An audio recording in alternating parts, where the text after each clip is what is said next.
Hello students. आज date है आपकी 28 सितंबर और आज आपके लिए आई है वर्कशीट नंबर 37 क्लास 10 साइंस की। और आज आपका स्टार्ट होने जा रहा है एक न्यू चैप्टर और बहुत ही इंटरेस्टिंग चैप्टर। वो है आपका carbon and its compound. Carbon के बारे में हमने बहुत पहले भी पढ़ा हुआ है, हम 9th क्लास में भी कार्बन के बारे में थोड़ा बहुत पढ़ते हुए आए हैं। कार्बन हमारा एक नॉन मेटल है और इसे हम द एलिमेंट ऑफ लाइफ कहते हैं। हम इसे एलिमेंट ऑफ लाइफ क्यों कहते हैं? हम इसे एलिमेंट ऑफ लाइफ इसलिए कहते हैं क्योंकि हमारे food, clothes, medicines, books, plastic items, ऐसे बहुत सारे हमारे आइटम्स और लिविंग आइटम्स ऐसे हैं जो सारे हमारे कार्बन एलिमेंट से बने हुए हैं। इसीलिए हम कार्बन को जो है क्या कहते हैं? हम कार्बन को एक वर्सटाइल एलिमेंट कहते हैं क्योंकि ये basis of all living organism form करता है। हमारी अर्थ क्रस्ट के ऊपर ये जो कार्बन होता है ये 0.2% प्रेजेंट होता है in a form of minerals. और कैसे मिनरल्स? जैसे आपका coal, petrol, carbonate, hydrogen carbonates. और हमारे एटमॉस्फेयर में ये प्रेजेंट है in 0.03% in a form of carbon dioxide. जैसा कि आपको भी मैंने बताया, कार्बन हमारा कैसा है? एक नॉन मेटल है। इसका जो सिंबल है वो है कैपिटल C और इसका एटॉमिक नंबर है 6। और जब इसकी हम इलेक्ट्रॉनिक कॉन्फ़िगरेशन लिखते हैं तो इसकी इलेक्ट्रॉनिक कॉन्फ़िगरेशन होती है हमारी 2n4। आपको पता है इलेक्ट्रॉनिक कॉन्फ़िगरेशन कैसे लिखते हैं? इलेक्ट्रॉनिक कॉन्फ़िगरेशन हमारी होती है, हम K, L और M, N ये हमारी शेल्स होती हैं जिसके अंदर हम इनको डिवाइड करते हैं। हमें पता है K के अंदर मैक्सिमम नंबर ऑफ़ इलेक्ट्रॉन्स हमारे 2 होते हैं, L के अंदर 8 होते हैं, बट इसका है 6, तो इसमें कितने होंगे? इस आउटर मोस्ट शेल में 4 इलेक्ट्रॉन्स होंगे। तो इलेक्ट्रॉनिक कॉन्फ़िगरेशन क्या हो गई कार्बन की? 2 and 4। यानी आउटर मोस्ट शेल के अंदर इसके अंदर कितने इलेक्ट्रॉन्स प्रेजेंट हैं? 4 इलेक्ट्रॉन्स। नेक्स्ट है हमारा carbon is a tetravalent. Carbon हमारा कैसा है? टेट्रावेलेंट है। What is the meaning of tetravalent? Tetravalent का मतलब कार्बन की जो वैलेंसी है वो क्या है? 4। जैसे कि आपको बताया कि आउटर मोस्ट शेल में कितने इलेक्ट्रॉन्स हैं? 4 इलेक्ट्रॉन है, तो कार्बन की वैलेंसी 4 है। तो कार्बन के पास जो है 4 वैलेंस इलेक्ट्रॉन हैं, 1 2 3 4। इसका मतलब कार्बन जो है कैपेबल है to combine with 4 other atoms of carbon और the atom of other monovalent elements. जैसे कार्बन जो है वो दूसरे एटम के से कंबाइन कर सकता है। जैसे आपका हाइड्रोजन हो गया, हाइड्रोजन के पास भी एक होता है, ये इसके साथ बॉन्ड बना सकता है। ठीक है, सपोज़ ये दूसरा हाइड्रोजन यहाँ पे एक हाइड्रोजन के साथ और ये बॉन्ड बना सकता है अगर किसको ज़रूरत है तो। कार्बन अपने एक कार्बन से भी एक बॉन्ड बना सकता है।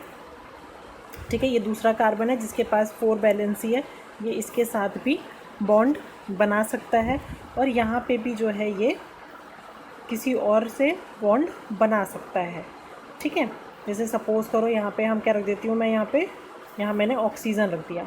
ऑक्सीजन के पास 2 इलेक्ट्रॉन्स वैलेंट होते हैं, तो ऑक्सीजन की वैलेंसी ये रही। ऑक्सीजन एक तरफ इससे बॉन्ड बना लेगा और एक दूसरी तरफ आपका ऑक्सीजन जो है हाइड्रोजन से बना लेगा। तो इस तरीके से जो है आपका जो कार्बन होता है इसके पास आउटर मोस्ट शेल में 4 इलेक्ट्रॉन्स प्रेजेंट होते हैं and it is capable to combine with 4 other atoms of carbon और the atoms of the other monovalent elements. और ये जो मोनोवेलेंट अदर एलिमेंट्स हो सकते हैं ये कोई भी हो सकता है, आपका हाइड्रोजन हो सकता है, ऑक्सीजन हो सकता है, नाइट्रोजन हो सकता है, ये हम अभी आगे डिस्कस करेंगे। अब है how does carbon attain on noble gas configuration. ये नोबल गैस कॉन्फ़िगरेशन कैसे अटेन करेगा? आपको पता है नोबल गैस कॉन्फ़िगरेशन क्या होता है? डेट मीन्स आपके आउटर मोस्ट शेल में या तो 2 इलेक्ट्रॉन्स होंगे या आपके 8 इलेक्ट्रॉन्स होंगे आउटर मोस्ट शेल में, तभी आपका जो है जो कॉन्फ़िगरेशन होगा वो स्टेबल होगा। जैसे आपका हीलियम हो गया, हीलियम के आउटर मोस्ट शेल में कितने इलेक्ट्रॉन्स होते हैं? 2 इलेक्ट्रॉन्स होते हैं।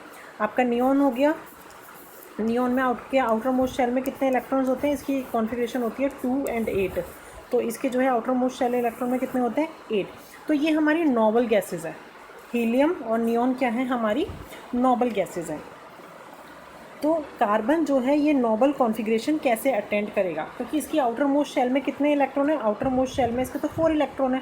इसको नोबल गैस होने के लिए क्या करना पड़ेगा, या तो ये 4 इलेक्ट्रॉन को क्या कर दे, 4 इलेक्ट्रॉन को ये लूज़ कर दे, ठीक है, या तो ये 4 इलेक्ट्रॉन्स को जो है लूज़ कर दे, या ये 4 इलेक्ट्रॉन्स को जो है गेन कर ले।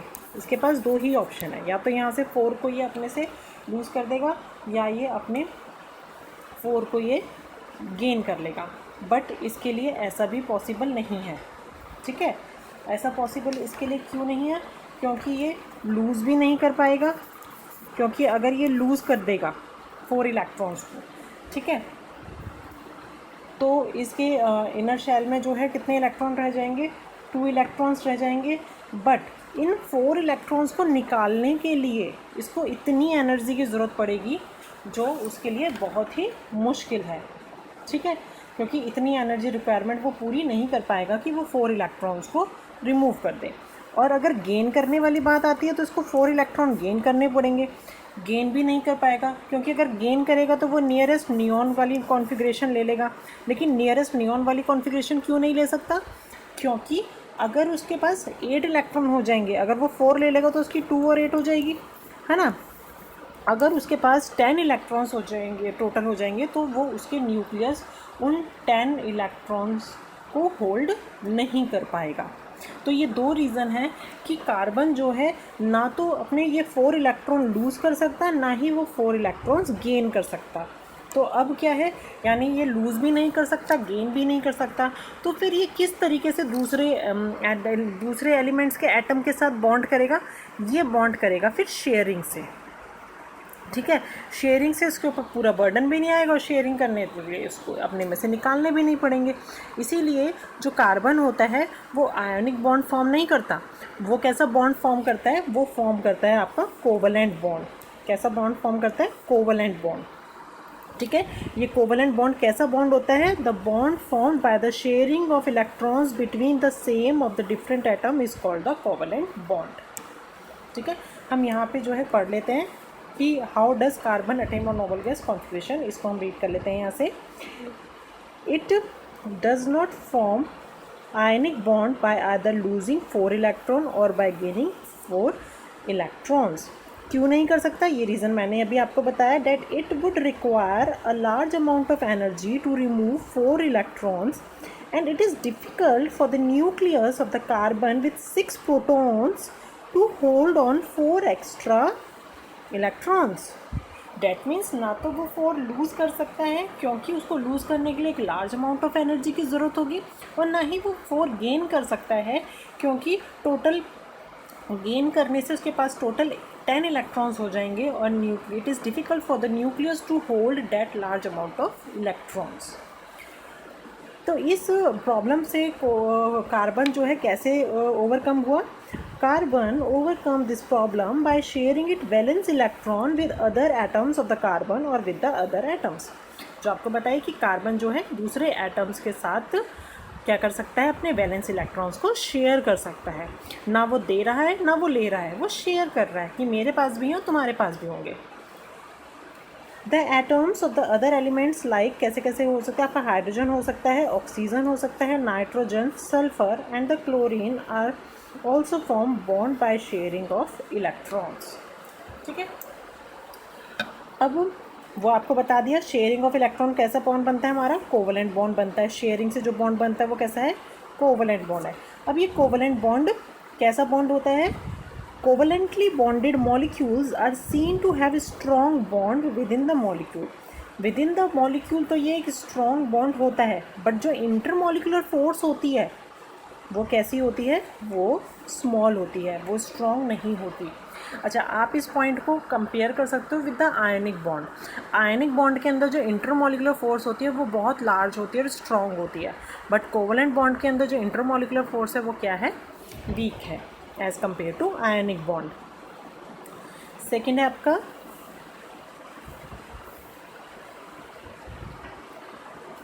As a result it has low melting and boiling point.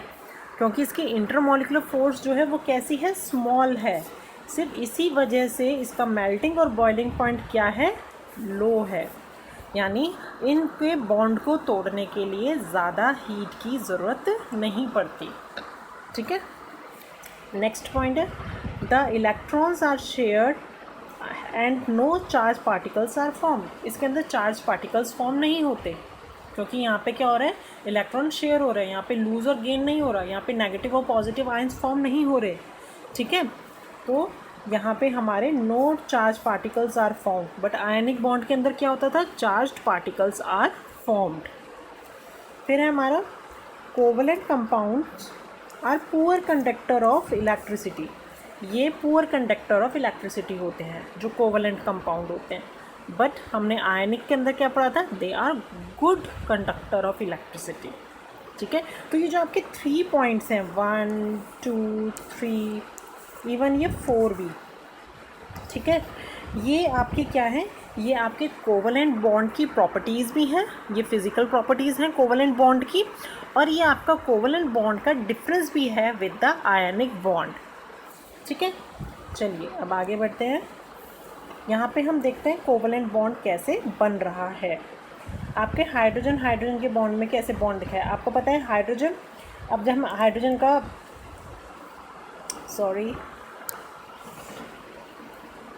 देखो हाइड्रोजन का एटॉमिक नंबर क्या होता है 1, यानी हाइड्रोजन के पास वैलेंस इलेक्ट्रॉन कितना है 1 इलेक्ट्रॉन।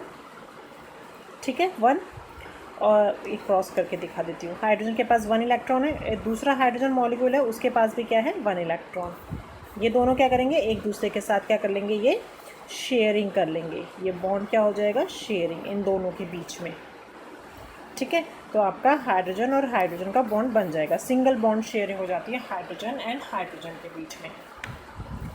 फिर है आपका double bond between the 2 oxygen bond. अब हमें पता है ऑक्सीजन का एटॉमिक नंबर क्या होता है 8, और इसकी इलेक्ट्रॉनिक कॉन्फ़िगरेशन होती है हमारी 2 and 6। ठीक है, अब इसके आउटर मोस्ट यानी इसको ऑक्टेट कंप्लीट करने के लिए कितने इलेक्ट्रॉन्स की ज़रूरत है, 2 इलेक्ट्रॉन्स की, यानी ऑक्सीजन के आउटर मोस्ट शेल के अंदर कितने इलेक्ट्रॉन्स हो गए 1 2। ठीक है, दूसरे ऑक्सीजन मॉलिक्यूल्स के पास भी कितने होंगे 2 इलेक्ट्रॉन्स होंगे 1 and 2। तो ये क्या करेंगे, ये यहाँ पे शेयरिंग हो जाएगी, एक बॉन्ड से यहाँ पे शेयरिंग हो जाएगी, एक यहाँ हो जाएगा, तो ऑक्सीजन के बीच में कैसा बॉन्ड बन जाता है, ऑक्सीजन, ये बन गया बॉन्ड ऑक्सीजन एंड ऑक्सीजन के बीच में। ठीक है, ये डबल बॉन्ड बनता है, यहाँ पे बनता है आपका सिंगल बॉन्ड, और यहाँ पे कैसा बनता है आपका डबल, यहाँ पे बनता है आपका डबल बॉन्ड, ये वाला डबल बॉन्ड, यहाँ पे बन रहा है आपका सिंगल बॉन्ड। ठीक है, देन फिर है triple bond between 2 nitrogen atom. अब नाइट्रोजन का हमारा एटॉमिक नंबर क्या होता है 14, सॉरी ये तो मॉलिक्यूलर मास होता है अगेन। नाइट्रोजन का आपका होता है 7। ठीक है,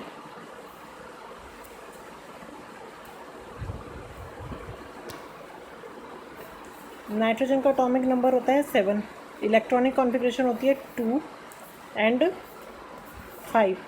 अब लास्ट में 8 ऑक्टेट पूरे करने हैं, तो कितने की कमी रह गई है 3 की, तो यानी नाइट्रोजन के पास आउटर मोस्ट शेल में कितने इलेक्ट्रॉन वैलेंट रहते हैं 3, 1 2 3। ऐसे ही जो दूसरा मॉलिक्यूल होगा उसके पास भी कितने होंगे 1 2 3 इलेक्ट्रॉन्स वैलेंस होंगे। तो यहाँ पे जो है बॉन्डिंग कितने की बन जाएगी 1 2 और 3 के बीच में शेयरिंग कोवलेंट बॉन्ड फॉर्म हो जाएगा। तो यानी नाइट्रोजन और नाइट्रोजन के बीच में कैसा बॉन्ड होता है, ट्रिपल बॉन्ड प्रेजेंट होता है। ठीक है, अब ये है electron dot structure of methane. Methane का फॉर्मूला होता है CH4, यानी 1 कार्बन एंड 4 हाइड्रोजन। अब देखो ये कैसे बनता है,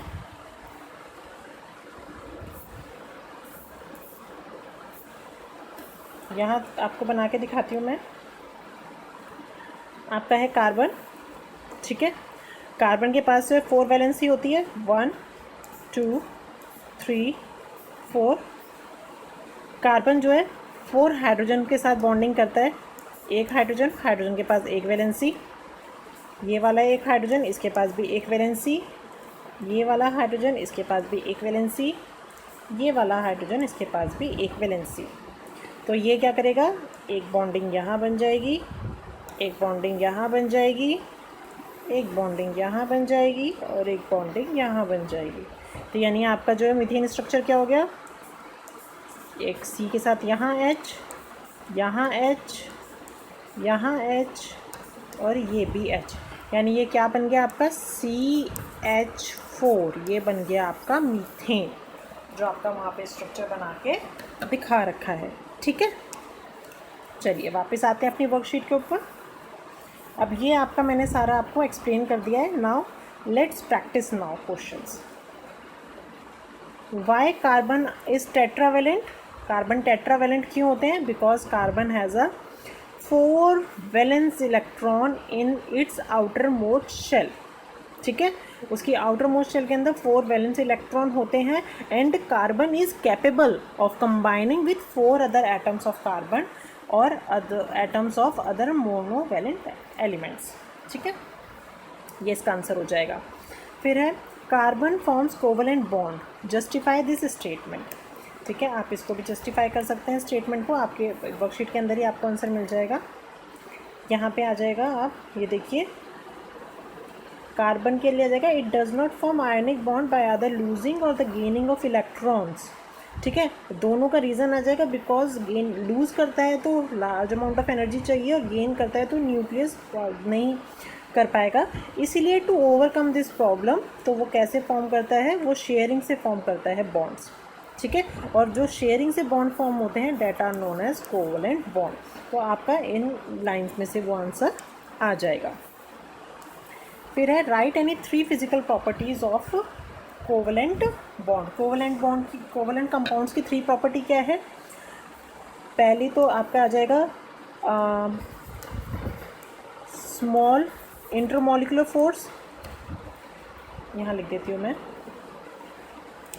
सॉरी आपका ये आंसर 3, पहला तो आपकी पहली फिजिकल प्रॉपर्टी होगी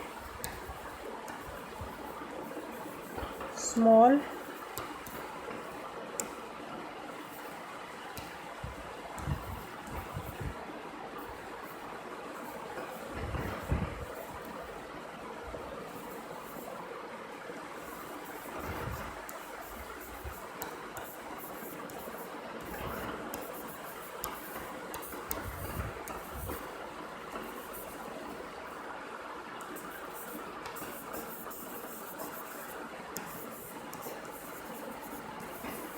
स्मॉल इंटरमॉलिक्यूलर फोर्स, ये पहली इसकी फिजिकल प्रॉपर्टी हो गई।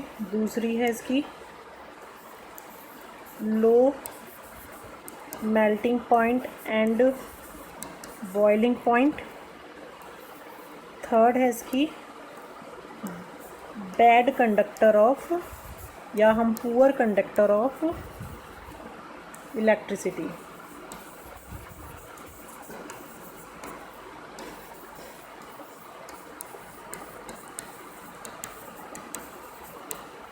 ठीक है, ये 3 प्रॉपर्टीज़ हो गई आपकी कोवलेंट कंपाउंड की। फिर है state the reason why covalent compound are generally poor conductor for electricity. इसका रीज़न है आपका ये, क्योंकि the electron shared and no charge particles are form. और अगर चार्ज पार्टिकल्स फॉर्म नहीं होंगे तो इलेक्ट्रिसिटी कंडक्ट नहीं होगी, ये रीज़न है। क्योंकि आपने आयनिक बॉन्ड के अंदर देखा होगा, जब नेगेटिव और पॉजिटिव चार्ज क्रिएट होती हैं तभी इलेक्ट्रिसिटी कंडक्ट करती है, बट इसके अंदर तो चार्ज ही फॉर्म नहीं हो रही, तो इलेक्ट्रिसिटी कंडक्ट नहीं होगी। फिर है आपका draw dot structure of water molecule, carbon dioxide and methane. तो आपका मीथेन का तो मैं आपको बना के दिखा चुकी हूँ, अभी मैं आपको वाटर मॉलिक्यूल और कार्बन डाइऑक्साइड का डॉट स्ट्रक्चर बना के समझा देती हूँ। ठीक है, देखिए यहाँ पे आपका वाटर मॉलिक्यूल कैसे बनेगा, आपको पता है ऑक्सीजन। ठीक है, कितने वैलेंस इलेक्ट्रॉन कितने होते हैं, वैलेंसी क्या होती है ऑक्सीजन की, ऑक्सीजन की होती है 2। ठीक है, और हाइड्रोजन की वैलेंसी क्या होती है 1, दोनों की वैलेंसी ये होती है। तो ठीक है, ऑक्सीजन की 2 वैलेंसी 1, 2 वैलेंसी, हाइड्रोजन की 1 है तो हाइड्रोजन 1 वैलेंसी और दूसरे हाइड्रोजन मॉलिक्यूल की 1 वैलेंसी। तो एक बॉन्ड यहाँ फॉर्म हो जाएगा और एक बॉन्ड यहाँ फॉर्म हो जाएगा। ये हो गया electron dot structure of water. ठीक है, आप जो है अगर प्रॉपरली बनाना चाहेंगे तो आप ऑक्सीजन का पूरा दिखा सकते हैं कि ऑक्सीजन की आउटर मोस्ट शेल के अंदर 6 इलेक्ट्रॉन्स प्रेजेंट होते हैं। तो आप ऐसे दिखा दोगे 1 2 3 4 5 6। हाइड्रोजन के में 1 प्रेजेंट होता है तो हाइड्रोजन और हाइड्रोजन के यहाँ प्रेजेंट हो गए, और आपके जो है आपने यहाँ पे क्या दिखा दिया, इनको सर्कल करके दिखा दिया।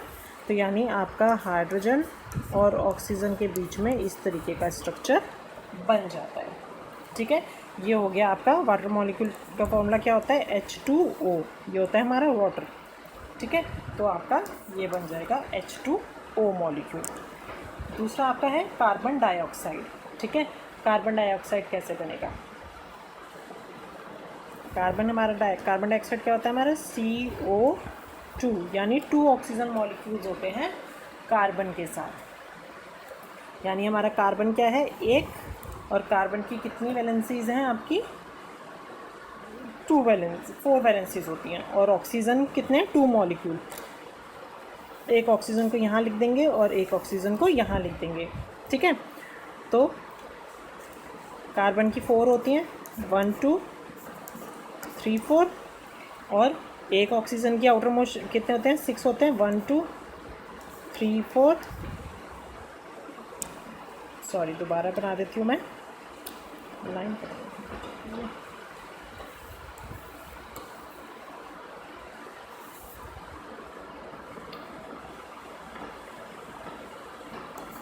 1 2 3 4। ऑक्सीजन के आउटर मोस्ट शेल में 6 होते हैं 1 2 3 4 5 6। दूसरा ऑक्सीजन मॉलिक्यूल 1 2 3 4 5 6। अब जो है कार्बन के इसके बीच में बॉन्डिंग हो जाएगी और इसके बीच में हो जाएगी, यहाँ पे हो जाएगी कोवलेंट बॉन्ड फॉर्म हो जाएगा ऐसे। तो आपका कार्बन डाइऑक्साइड का हो जाता है आपका 2 बॉन्ड इधर की तरफ ऑक्सीजन के साथ और 2 बॉन्ड इधर की तरफ। तो ऑक्सीजन की भी 2 वैलेंसी सेटिस्फाई हो गई और कार्बन की भी 4 वैलेंसी सेटिस्फाई हो गई by the sharing of electrons and forming the covalent bond. ठीक है, तो ये आपका कार्बन डाइऑक्साइड का स्ट्रक्चर हो गया। तो बेटा ये थी आपकी वर्कशीट, जो कार्बोनेट्स कंपाउंड की फर्स्ट वर्कशीट थी, और ये आपका डायग्राम बना के दिखा रखा है यहाँ पे कार्बन का। आपका जो है आपको जैसे पता है ये डायग्राम कैसे बनता है, आपको पता है कि कार्बन की जो है टोटल कार्बन का जो है एटॉमिक नंबर 6 होता है, इसको 2 और 4 इसका क्या है इलेक्ट्रॉनिक कॉन्फ़िगरेशन है। तो इसके अंदर यानी 2, ये तो आपका क्या हो जाता है, ये तो आपका न्यूक्लियस हो जाता है। ठीक है, इसके ऊपर क्या होती हैं 2 शेल्स होती हैं इसके पास। तो फर्स्ट शेल के अंदर कितने लगते हैं 2 इलेक्ट्रॉन्स रखते हैं, फर्स्ट के अंदर 2 इलेक्ट्रॉन्स, और इसके अंदर कितने होंगे 1 2 3 4 इलेक्ट्रॉन्स। इस तरीके से ये आपका डायग्राम बना हुआ है। फर्स्ट के अंदर देखो 2 इलेक्ट्रॉन्स और उसके अंदर 1 2 3 और 4 इलेक्ट्रॉन, और ये है आपका क्या है, ये न्यूक्लियस बना हुआ है। न्यूक्लियस के अंदर आपके 6 प्रोटॉन्स होते हैं और 6 न्यूट्रॉन्स होते हैं। ठीक है, प्रोटॉन्स हमारे पॉजिटिवली चार्ज होते हैं, इलेक्ट्रॉन्स हमारे नेगेटिवली चार्ज होते हैं, और जो न्यूट्रॉन्स होते हैं इनके ऊपर कोई भी चार्ज नहीं होता, ये हमारे न्यूट्रल होते हैं।